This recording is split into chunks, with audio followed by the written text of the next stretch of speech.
dead. When a man dies, it is assumed that all the sins of the dead are forgiven. However, while I quote that theoretical background, I have written editorials on Hastings Banda of Malawi, Idi Amin of Uganda, in the course of this career.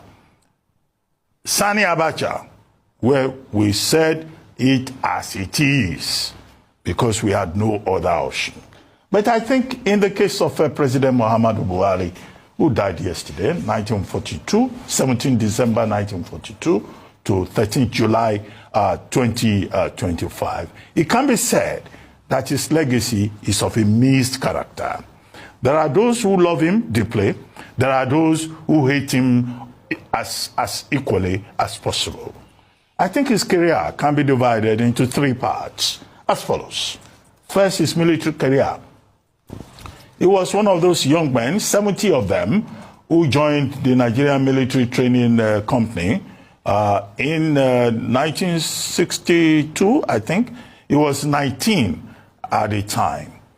And then, of course, it was from there that he was part of the team that was sent to Mons Adeshot in England to be trained as officers.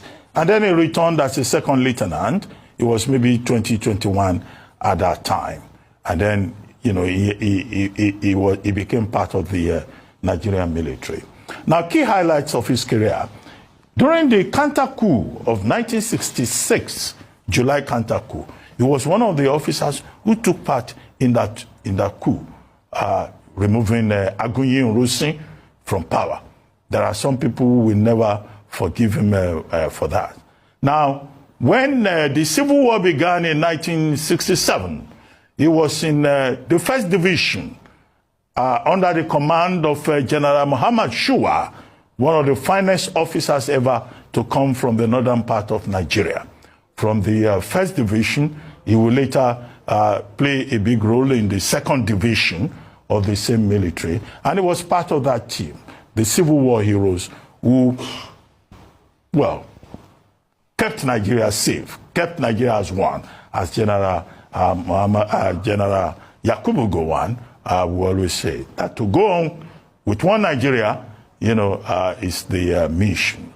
Now, of course, after the Civil War, he was one of those officers who benefited greatly. In 1975, right, he was one of those officers who ended the Gowon administration. He was part of that coup too. And of course, he was rewarded